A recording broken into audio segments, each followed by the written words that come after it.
When I was younger and struggling with my body image, outside validation was the only thing I was seeking. I wanted boys to fancy me. I wanted girls to be like, look at her body. I wanted to feel like the it girl. However, my relationship with myself was horrendous. Meet Maddie, who went from struggling with body identity issues to losing 60 pounds in 5 months.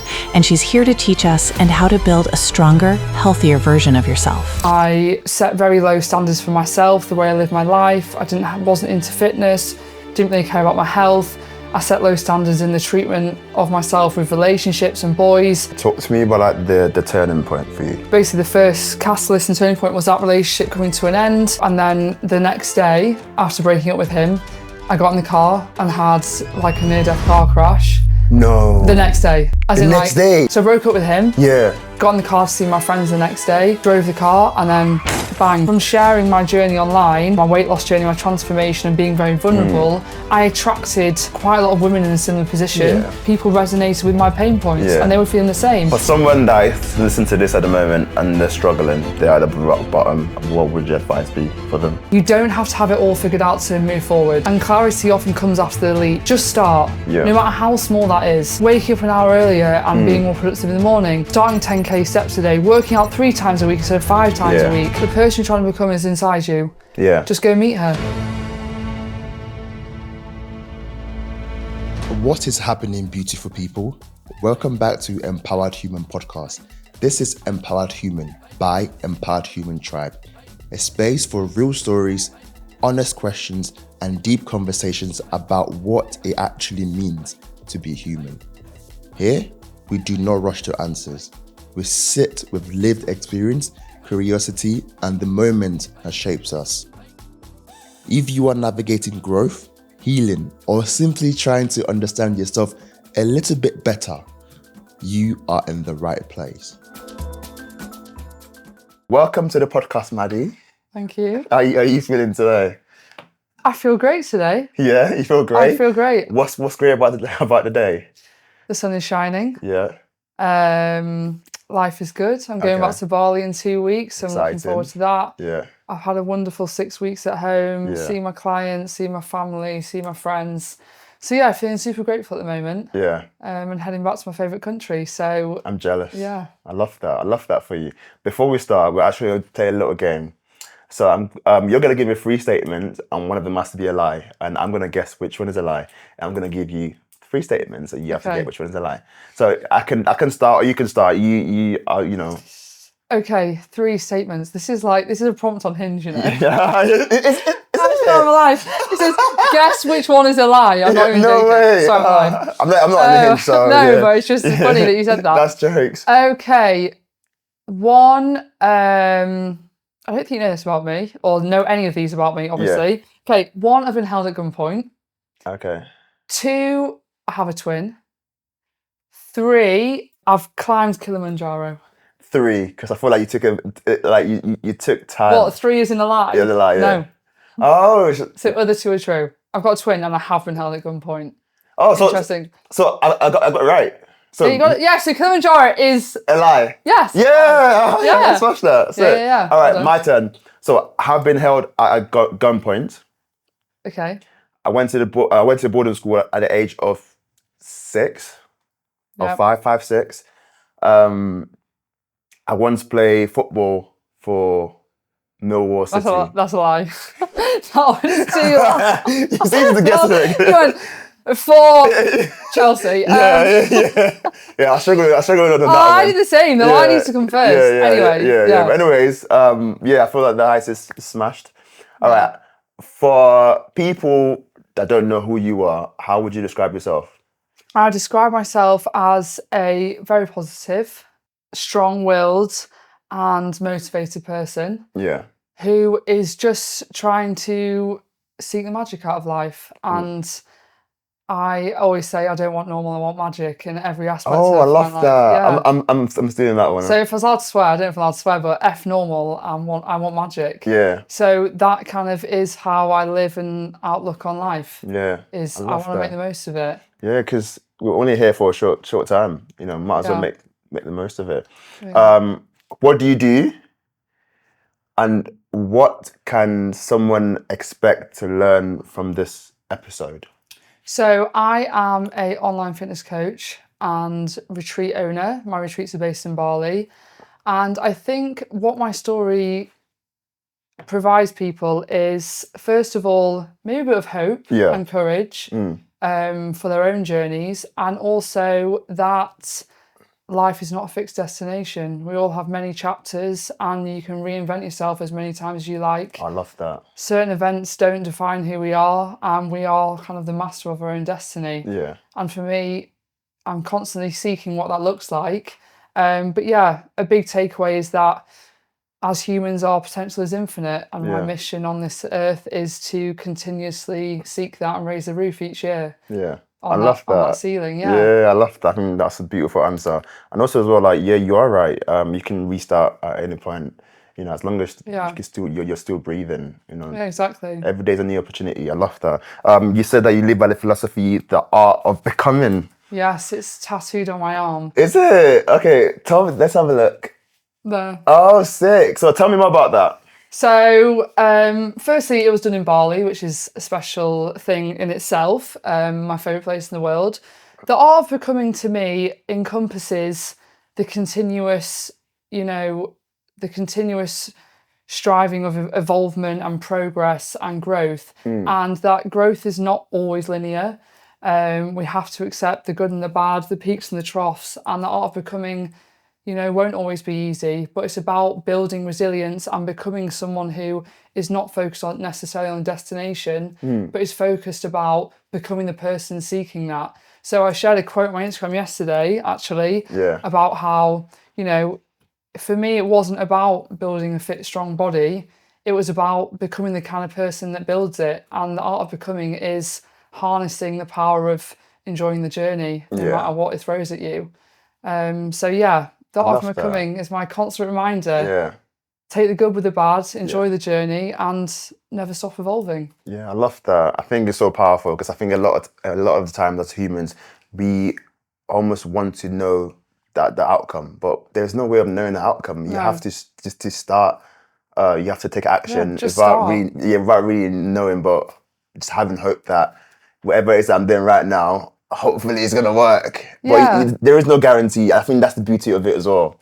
Yeah, I think it's the beauty in trusting the process and knowing that what is meant for you will find you and what isn't will pass you by. And I think a lot of people have these ideas, dreams and aspirations, and sometimes you don't actually end up at the destination you initially set out to reach.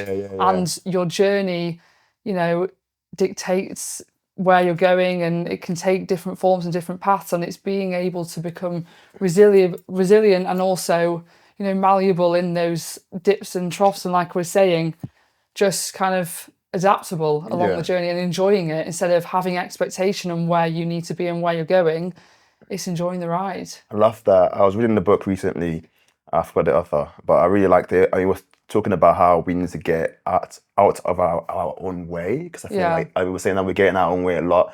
Like, things happen in life that are actually meant to happen for you, not to you, and just take it as it comes. And divine timing. Yeah, exactly. And I really love that. And for me, like, I'm taking that on board. I'm like, okay, things happen, and like, you might have all this beautiful plan, but actually something happened that takes you off the plan. But that's okay, because there's a reason for that to happen. Yeah, trust it. Yeah. And I hate this phrase, but I love this phrase. Yeah. Everything happens for a reason. Yeah, I'm the same as well. I hate it and also love it. I hate saying it and preaching it because a lot of bad stuff happens to really good people and it's unfair. Yeah. However, it is all, you can take a lot of lessons in failure, in trauma, in negative scenarios. And I think as soon as you view life in that way, you're able to overcome and grow from situations which otherwise would have, dragged you down and made you feel horrendous. So that phrase is a love-hate thing for me, because in my own journey,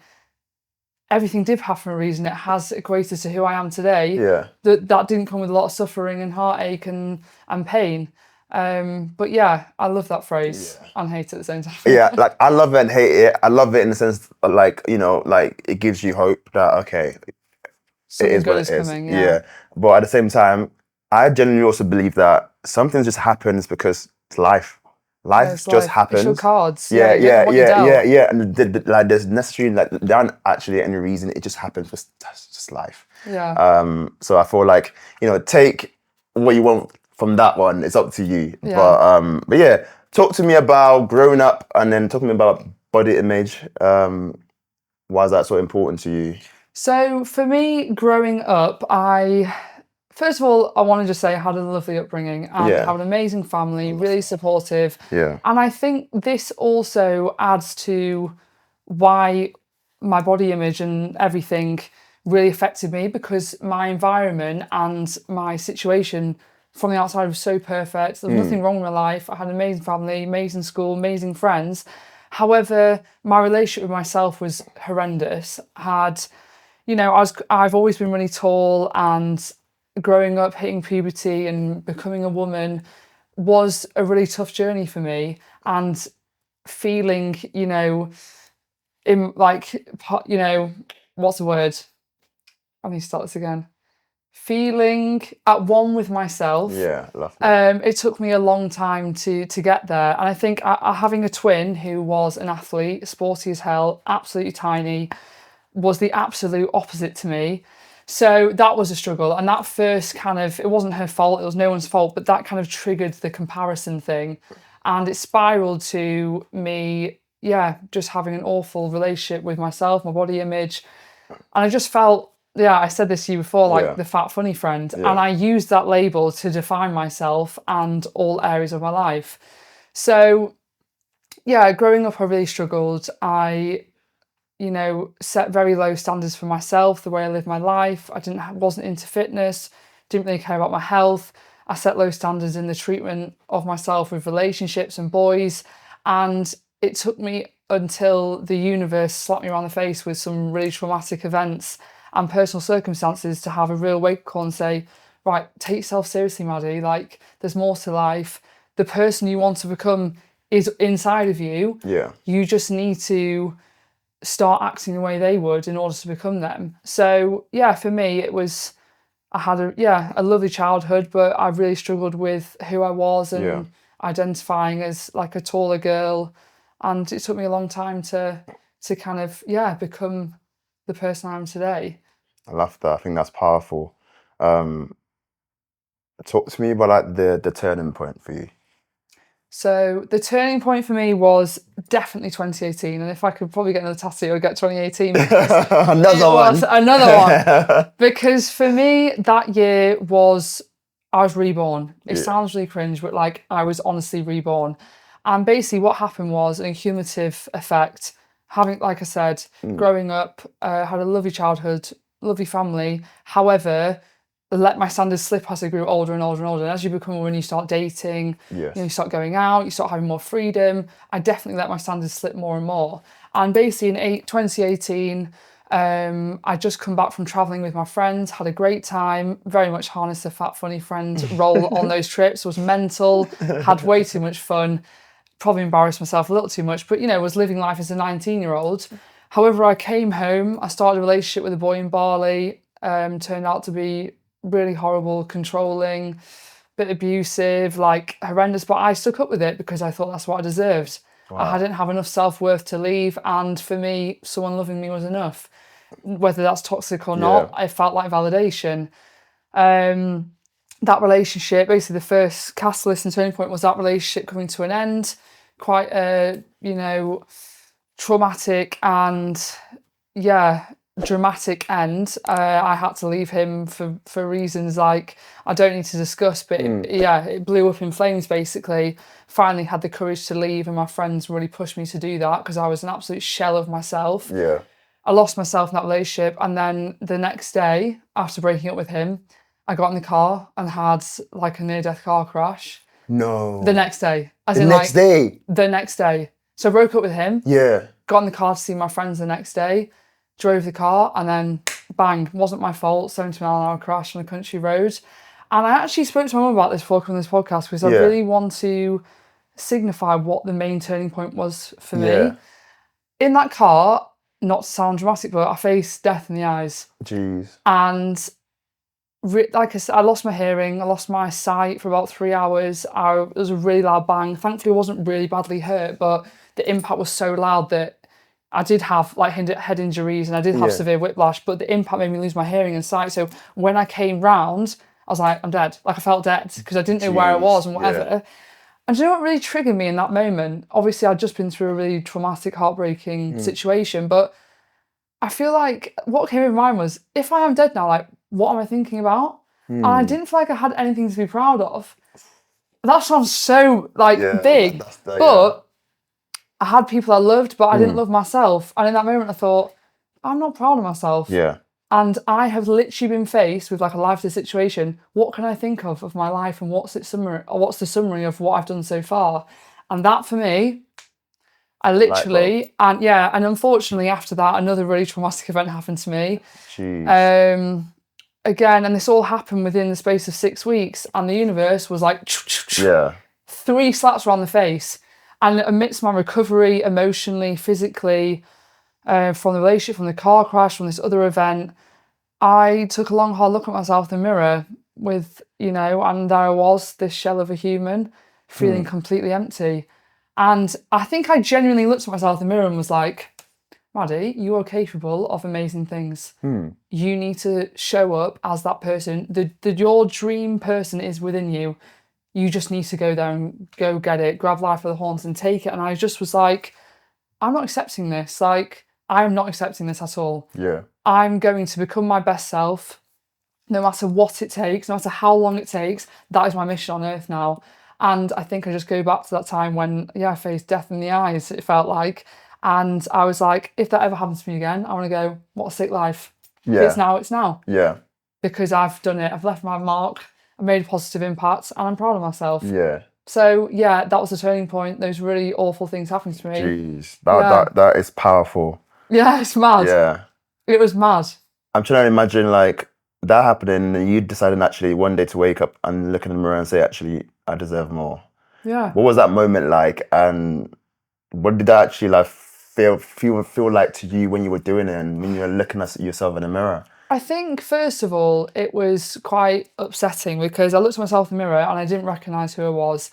I'd let it go on for so many years, neglecting my health, my fitness, my emotional well-being, that I looked at this person and I genuinely didn't know who Maddie was. And that was obviously very triggering, and I think I was quite emotional in that moment. And I was also very vulnerable and weak from what I've just been through. Yeah. So initially it was that, but then, like I said, this fire lit inside of me and I said, this is not your destiny or who you're going to be for the rest of your life.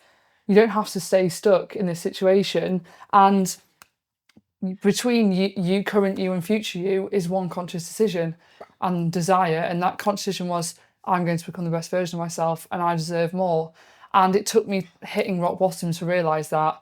And I think for me, hitting rock bottom is actually quite a valuable lesson because it provides ground for you to rebuild from. Yeah. And so it took me hitting that point to then grow again.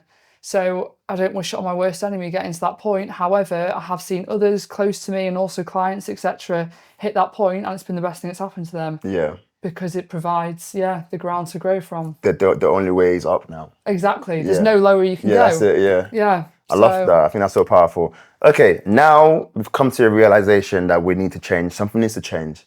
What happened next? So next, this is hilarious actually. I get a call from my friend. I'm in a bad place. Everyone knows I'm in a bad place. I get a call from my friend in London. She says, right, Mads, we need to sort you out. We need to have something to aim for. So I get a call. I've got a yacht trip in Croatia in September. See, I'm not saying no to that one. No, my friend's like, right, there's 4 boys from London, 5 girls. Yeah. We're going on a Love Island-esque sailing boat trip around Croatia in September. You've got 5 months, get your shit together. Yeah. And I was like, do you know what? Let's go. I'm going to become the best version of myself. Yeah. The first point of call was physically. I was like, I need to lose 4 stone. Yeah. At least. I need to be glowing, I need to be radiant, I need to ooze sexy energy because I had none of that then. Yeah. I was lost, didn't know where to start. So, as any person would, started hitting the gym, dialed in on my nutrition. Again, I didn't have much knowledge around this. I kind of just went to what the fundamentals were. Yeah. Calorie deficit, high protein, what we all hear and preach about. And To be honest, like I said, I got to such a low point, I worked my arse off. I mean, like, serious. Trained twice a day. I was so down in nutrition, didn't have an off day. Yeah. I lost 4 stone in 4.5 months. Wow. Which I don't advise. Yeah. Ridiculous. Yeah. It's crazy. Would never advise anyone Yeah. to do that. So, lost... What's that in kilo? I'm a kilo person. Oh, God, I couldn't tell you a lot. Yeah, Like 30, 40 or something. No, Yeah. that's mad. I'd say it's 30 or 40 kilo. Yeah, maybe, yeah. Yeah, a lot of weight. Yeah, that's a lot. What, in 5 months? Yeah, I like halved my size. Or is it 30 or 40? I might have got that wrong. But anyway, it's a lot of weight. Yeah, 30 kilos sounds a lot. It's a lot of weight. Yeah, jeez, okay. So, anyway, I worked my arse off. I trained so hard. I was so unfit. I felt so weak. But I had this mission. I was like, I want to get on that boat and feel amazing and empowered. So, that was my goal. And yeah, trained every day, dialed in, said no to plans, prioritised myself. And I honestly looked like a different person. Wow. It was like I came out of like the gym one day and no one had really seen me because I'd been doing this work kind of in silence and alone. And people saw me, went to an event, they were like, oh my God, is that Maddie? Like, what Everyone the hell? was like... They're like, who is this girl? And I was like, hey guys. They were like, you look like a different person. And so that to me gave me a lot of power and a lot of encouragement. Went on the boat trip. Yeah. Had a sick time. Too much fun. Felt amazing. Getting loads of compliments, loads of outside validation, which I was, massively seeking. And then boom, something really bad happened again. I came home. I'd worked on the physical. I looked amazing. I've obviously strengthened my mindset. However, I hadn't dealt with my trauma. Of course, yeah. And I came home and had a bit too much fun. And I started getting really weird symptoms. Like, the only way I can describe it is like early onset MS symptoms. So I used to have vision blurriness. My vision used to go blurred. Yeah. I used to get the shakes. I used to collapse. And I had my hand would just start shaking and I'd have no idea why. So I went to loads of specialists, went to the GP, went and had a head scan, had my eyes tested, had my ears tested. No one knew what it was, but I felt horrendous. I looked amazing, but I was like losing myself. It was really bizarre. Wow. Basically, I went to one GP who really, heard me out and said to my mum, right, wait outside the room, I need to speak to myself. And she said, right, what's your year been like? I said, yeah, pretty hard at the start. Like, a few bad things happened to me, but I got in shape, been in the gym, feel amazing. But what are these symptoms and why do I feel like I don't want to go out and why am I so anxious, I would say? I didn't know what anxiety really felt like. I felt, quite low before, but not anxious. Yeah. And she said, right, what's happened this year? And I said, so these 3 events happened to me, car crash, boyfriend, other things. She went, you have severe like PTSD and physical trauma. So your trauma is like manifested itself and it's coming out in physical form. Yeah. And I neglected that part of healing. So I've been like gym, fitness, discipline, all those things. But my mental, I hadn't focused on because I was like, I'll heal that in the gym. And I did to a certain extent. Yeah. However, I didn't unleash those blockages beneath. So then I ended up in therapy and I had intense CBT therapy for 3 months. And that was the second turning point. Yeah. That's when I fully healed. But until then, I thought I could do it on my own, and I couldn't, and I needed help, and my body was telling me that, was screaming it to me. Oh, I love that. So yeah. Yeah. What do you wish many people understood about therapy or know about therapy? I think I'm really happy to see that it is way less of a taboo now, and it's way more spoken about. And I think even for me, when I was needing therapy, I didn't think I needed it, and I overlooked it. I was like, I can do this myself, I can go to the gym more, I can do this. But sometimes it's like asking for help is not a weakness, it's actually a sign of strength. Yeah. And I learned that myself. Yeah. And that common phrase, a problem shared is a problem halved, and that really is true. It is true. And therapy taught me that, and it helped me unblock things that I couldn't myself. And they were asking me questions and giving me the toolkit in order to carry on my life and become more resilient. Yeah. So the toolkit that therapy provided me has set me up for life now. I want to pause here for a moment. A lot of the conversations we have on this podcast can open things up. And when that happens, it helps to think about how we can actually support ourselves from day to day. Empowered Human is supported by Life Lab supplements. I know the founder, Ben, and I've seen how much care it puts into making these supplements. It's thoughtful about what goes in them and does not rush the process. I've been using the Essential range for a while now, and I've noticed a difference. especially in my sleep. If you want to learn more about LifeLab, go to lifelabsupplement.com. And on the days when life feels overwhelming, when your mind is loud and you don't know where to start, we have created the Empowered Affirmation Cards. They are not just words, but gentle prompts with action. Something you can reach for to pause, to ground yourself, and take one step back into yourself. And for those moments when you feel called to step out of your usual environment, this June, we are holding a small, intimate yoga retreat in Bali. 7 days to slow down, move gently, rest deeply, and reconnect with your body. And a sense of inner safety.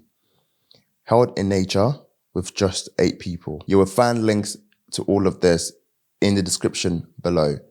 Now, let's come back to the conversation. Wow. And I feel like I don't have to go back because she taught me so many amazing things, and I was able to overcome challenges in my mind and body that I wasn't able to access myself, and I had to be triggered and I had to be questioned and I had to be made uncomfortable. And we don't, as humans, we don't seek discomfort often. You don't ever want to be in that position. No. And so, anyone listening who's questioning therapy or feels like it might benefit them, just do it. Like, just do it. Just try it, because I think it almost like saved me in a way. I love that. I'm the same as when it comes to therapy. I'm like, from my cultural background, it wasn't a thing that we did or something that I was aware of that we do. But again, for me, it's been a life changer. Like, it brought a lot of things from the subconscious to the conscious, and now I'm aware of things, or the modeling that that I've been used. That's subconscious to conscious. That's for me. I didn't realize I had things that needed healing that I didn't even know existed. Exactly.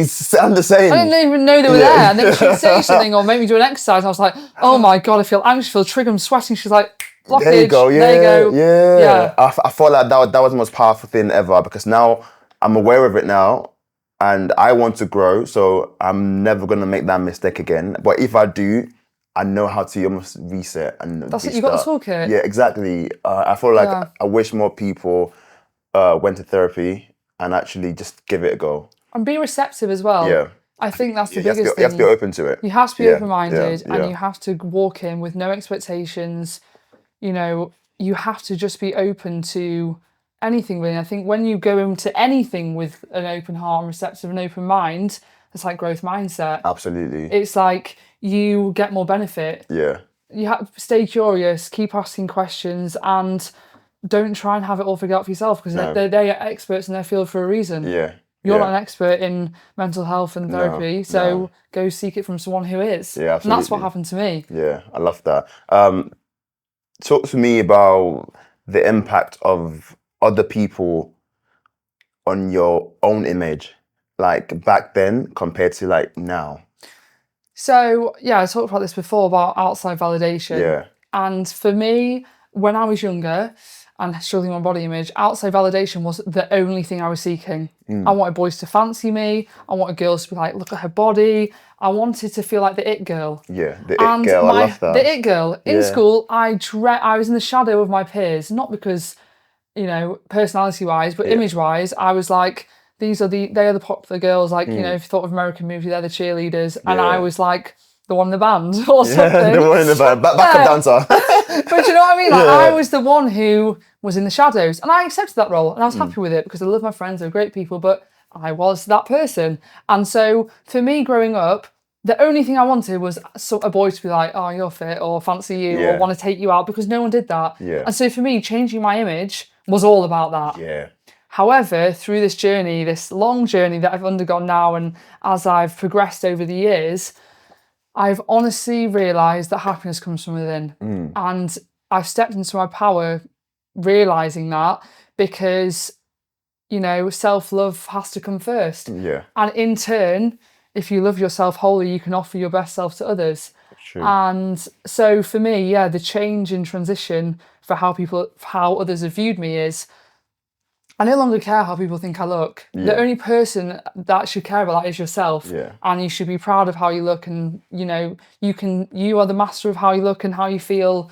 And I love that, and I now know that. So if I feel like a little bit too fluffy after Christmas, I'm so energized. I can't bloody wait to get in the gym because I'm doing that for myself to make me feel good, not anyone else. But previously, I would have been like, right, I need to get to a size 6 because there's a party on and I want the boys to fancy me. Like, how ridiculous is that? But looking back, that's how I viewed it. But now it's like, I'm doing this for me. I'm stepping into my power. And equally, it's realising that no one remembers you for how you looked. Or, you know, how many times you went to the gym or how many times I posted a healthy meal on my story. People remember you for how you made them feel and the impact you left and the memories you made. Absolutely. And that also is a big lesson for me is no one gives really a hell about cares. how you look. Yeah. They care about how you made them feel. Absolutely. And so my mission is making as many people feel as empowered and positive as possible now. Oh, I love that. Yeah, that's beautiful. I think that's beautiful. Go back to you being, you know, a young girl in schools, and I'm picturing young girls like in schools in this day and age that may be struggling with, you know, what you struggled with. But I feel like in this day and age, it's a lot harder. So much harder. Do you know what? I wish I could offer some really good advice for this because it's changed. And, you know, I have clients with daughters who ask me this question all the time.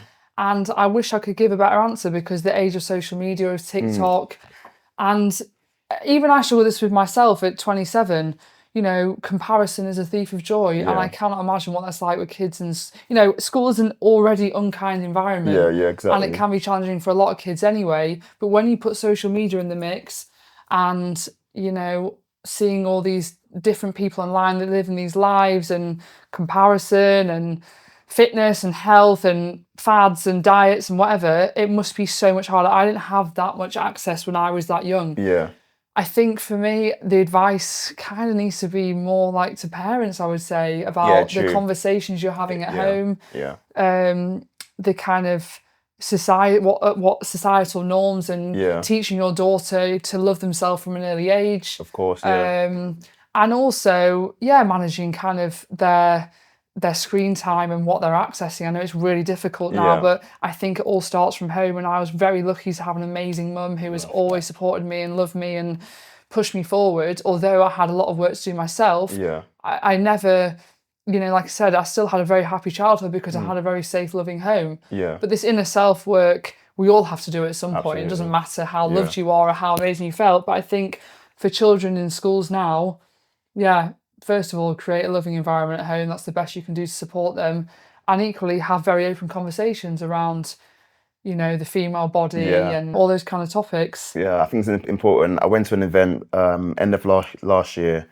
They were talking about where do young people get their education from when it comes to like sex, for example.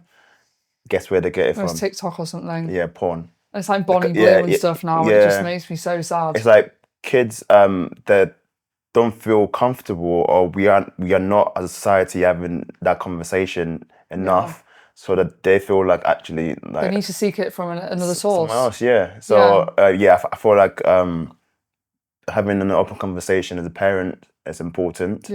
Also as well, I love the fact that you said that, you know, it starts at home, because you can give power to everything else outside, but it's still outside. You know, if you build your kids' confidence from home, that's it. They will know who they are. They'll be confident like in who they are as a person, and like when they go out, that shows. 100%. And I think, just to backtrack on my own journey, like I wasn't not confident growing up. I was very positive, and I've always had a good outlook on life. I just didn't love myself, and that is, like I said, work that I need to do myself. But I still had a lovely childhood and enjoyed it, and I wasn't, you know, had a loving home and enjoyed school, but the work needs to happen in adulthood, post-puberty. But I think if your child is struggling through 12, 13, 14, like the pinnacle ages, it is about building self-love and worth at home and having those conversations, like you said. And I'm just, I feel like as well, just been open enough to say to them, oh, by the way, like, if you are struggling, we are here for you. Talk about it, because I feel like as well, having that pressure, like talk to me can be a bit much for like if you're a young person, but like no, like they deep down they know that they can come to you. Maybe not now, but they will come to you at some point. And I think also one thing, hats off to my parents, is there's no judgment in my household. Love that. My parents know everything about me, every deep, dark secret. And I'm happy about it because they are also like my best friends and I can trust them with anything. Yeah. And obviously I'm not a parent yet, you are, so you'll know better than me. But having that trust and that safe space has really helped me on this journey also. And I've also learned a lot about, from my own mum and my own journey, the mother I want to be. Yeah, I love that. That's beautiful. The mother I want to be to my daughters and what I want to teach from a young age. And that, there's no shame in anything because I've done everything. So I know. Yeah. I made the mistakes. Been there, done that. I made the mistakes, honey. You don't have to. But I love that. Talk to me about becoming a coach and also retreats and So my line of work. So becoming a coach, naturally I fell into this profession. So post that whole glow up year, obviously working my body, my mind, therapy, fitness, all those things. 2018 was really transformative. At the time, I was finishing a business and finance degree at Manchester University. And Manchester Met, by the way, don't want to get that confused. Manchester Met. All the Manchester uni people will be like, shouldn't go there. Man Met. Anyway, still a great uni. I was doing a business finance degree, and to be honest, I am an entrepreneurial person. I've got a lot of passion. I've always had like hunger to be my own boss, etc. However, I always thought I was destined for the corporate world. However, undergoing my own transformation, seeing how much power and purpose that gave me, I was like, this is what I need to do in life. I need to make this my career in some sense. So finished uni, lockdown hit, and I was like, right, I'm going to train to become a PT. That's my entry level into this industry. I looked great, had a really fit body, I then worked on my mind. So I was like, right, I'm the perfect candidate to become a PT. So I did my PT qualification, started training some people online, some friends, but obviously we have restrictions in lockdown, couldn't really do that much. And then, during lockdown, we were doing renovations on the house and my parents built a gym in the garden. Love that. Yes, honestly, come on. Thank you so much, Mum and Dad. Amazing. Shout out to them. But that became my office. I was like, sorry guys, this is my new office. So I helped them design it and we made this like super bougie, exclusive, private, like lodgy kind of gym, very Scandi vibes. And post-COVID, I launched my retreats business. Not retreats business, my online coaching business. Online and in-person coaching business. And with my new studio, I filled up to like 40 clients in like 3 months. And I think also from sharing my journey online, my weight loss journey, my transformation and being very vulnerable, I attracted quite a lot of women in a similar position. So being relatable and being quite vulnerable definitely helped me to attract clients quickly because I resonated with people and people resonated with my pain points and they were feeling the same. And I exposed myself so fully online that I think it was quite refreshing to have a very, personable PT who they could relate with. So I filled up very quickly with clients. Absolutely loved that so much. It was an amazing, amazing journey. Watched so many people undergo some amazing transformations. But again, I was still young. It was the start of my career. I was living at home. But then in the background to all of this was my love for Bali. And I first went to Bali when I was 16 years old with my parents. They actually went on their honeymoon and their dream was to take their kids. Oh, I love that. So they took us when we were 16. That's beautiful. And I landed in that airport. The magic hit. The energy ignited in me. And it felt like home. Felt instantly like home. Had a beautiful family holiday there. And then it was calling me ever since. And I went back. I've been to Bali 17 times now. Obviously, we're going to go on to this, but now I call it home. But in the background, I was going to Bali every year. And exploring its wellness scene, its gyms, continuing my healing. And spending a lot of time in the country that made me feel most myself. And so, building my client base, growing as a PT and as a fitness person, and also exploring Bali in the background, then motivated me to combine my two passions, which was Bali and fitness. And then I was like, I want to share its magic with as many people as possible. And I launched my retreats business in 2024. Mind, Body and Soul Retreats. And we have since hosted 6 retreats. Oh, wow. That's amazing. They've all sold out. Bar one, I think, but we've nearly been at capacity on all. And I wanted to create a super luxury experience, all-encompassing 360 retreat week that showcased the very best of Bali's wellness scene and also helped to motivate and inspire individuals who maybe were stuck, on and off the gym floor, maybe a bit of a crossroads in life, or just they're not really sure what they're seeking. They're not really sure what they want to get out of it, but they know they need to do something. Yeah. And they need to take time out for themselves. I love that. And look for permission to stop and reflect. Yeah. So, I launched the retreats businesses, and my love for Bali is growing stronger and stronger each year. Yeah. And I made the decision at the start of this year to move to Bali. Come on. I love that. And so since then, fast forward, I had to make the kind of heartbreaking but right decision to put my business online. So I do have some in-person clients when I come home in Manchester, but predominantly I have online coaching clients where I do nutritional programs, gym programs, bit of life coaching work, and I aid their transformations virtually and online through my app and through other resources. But so now I live in Bali. I'm an online coach, retreat host, and all-around happy human. Yeah, I love that. I love that for you. I think that's so beautiful to hear. I think we both connected, about Bali, the islands of gods. What is so special for people that have never been to Bali? What is special about Bali?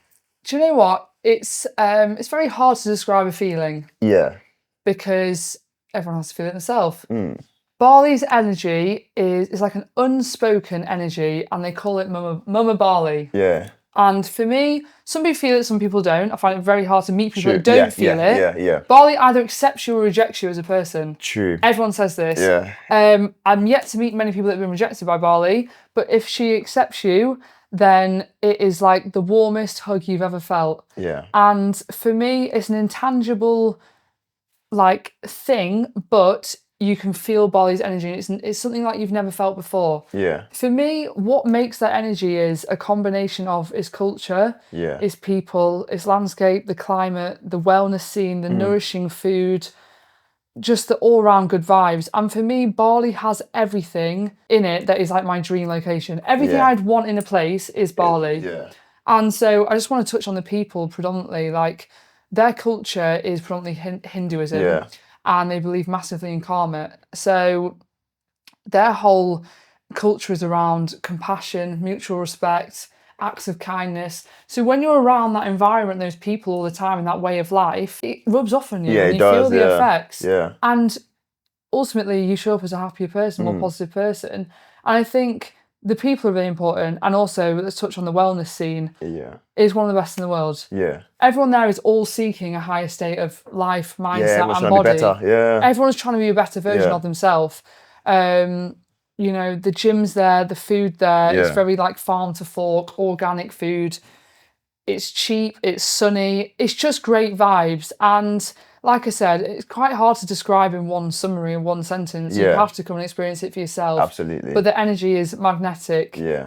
And it's, you can't compare it to anywhere else in the world. No. Obviously, I shared my experience of Bali with you. I went last year, but before I left, I was telling everyone, I feel like I'm going to come back here.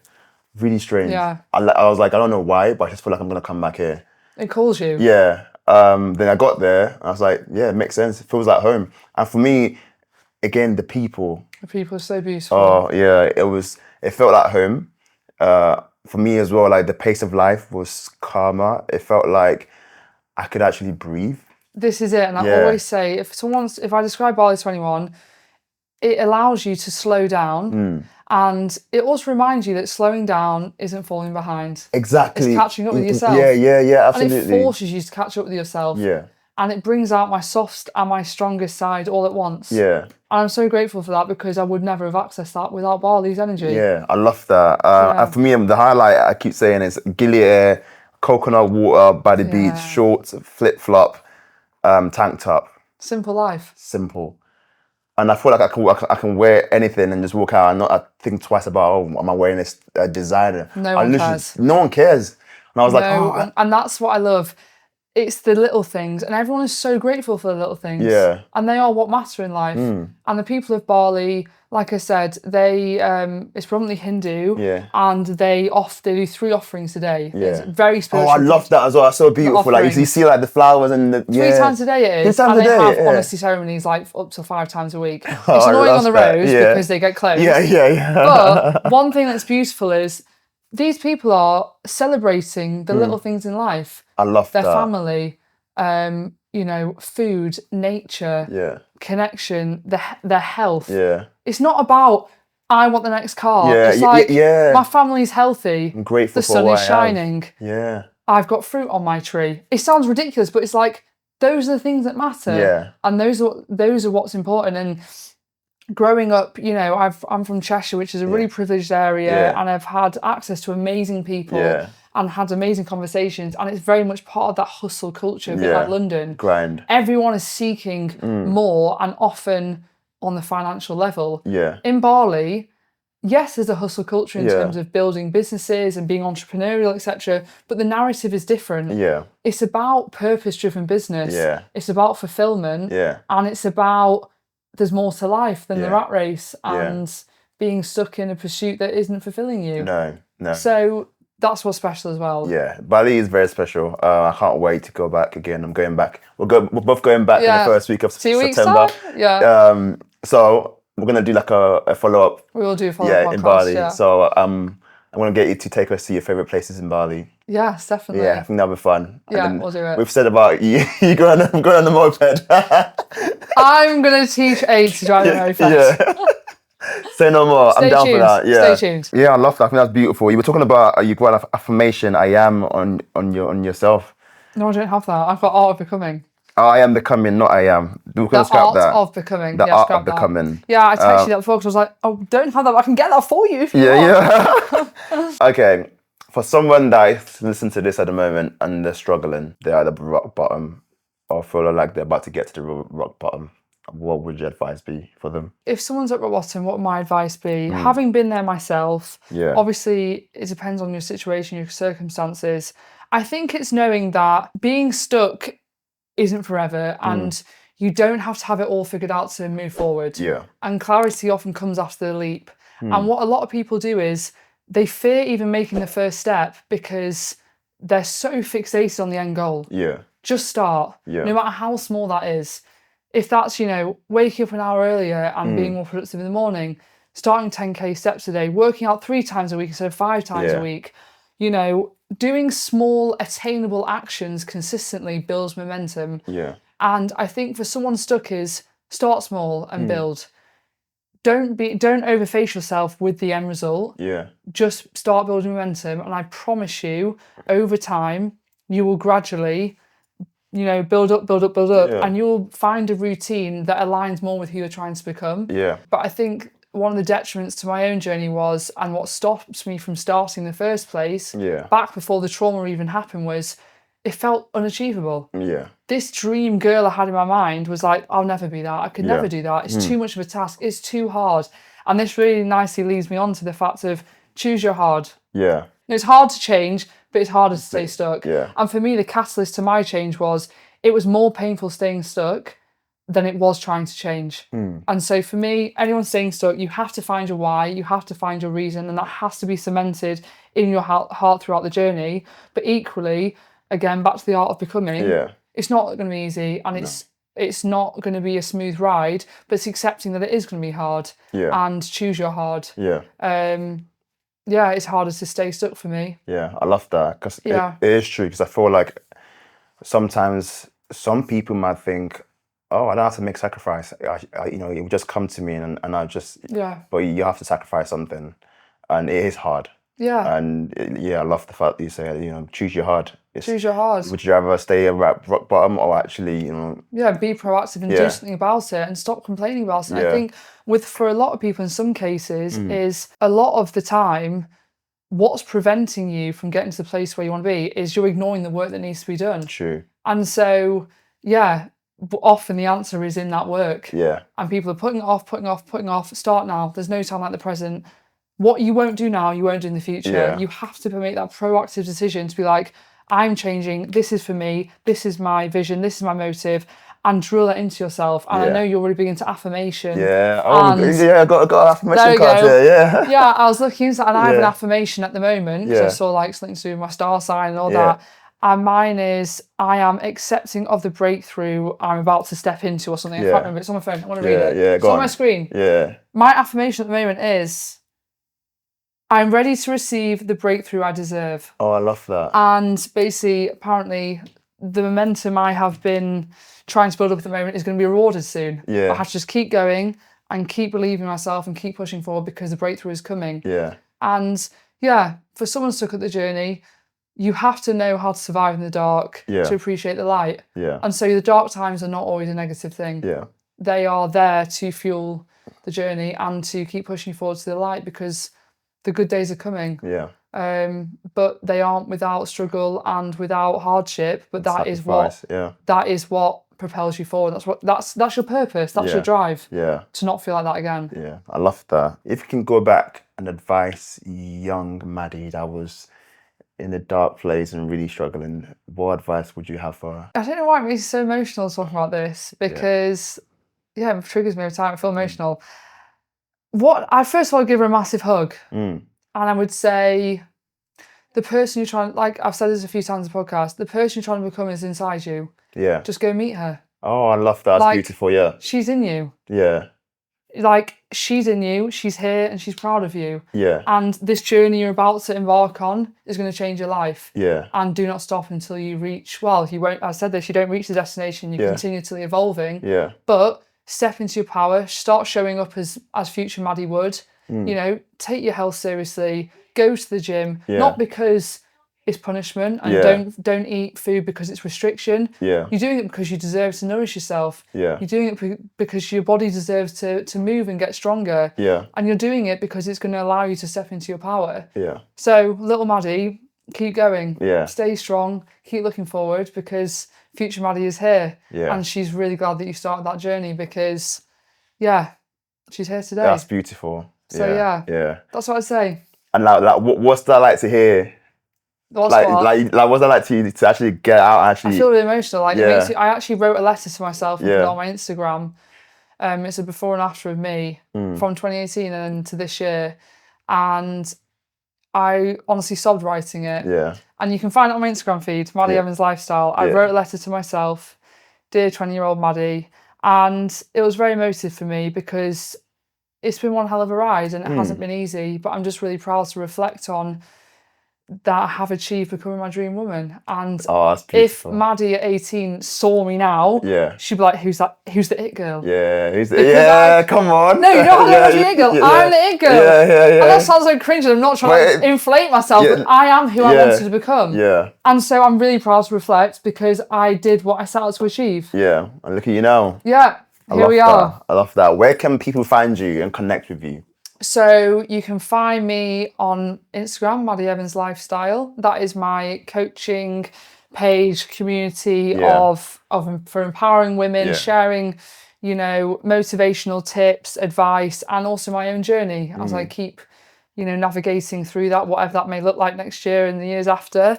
Also my retreats page, if you want to look into my retreats, Mind, Body, Soul Retreats UK.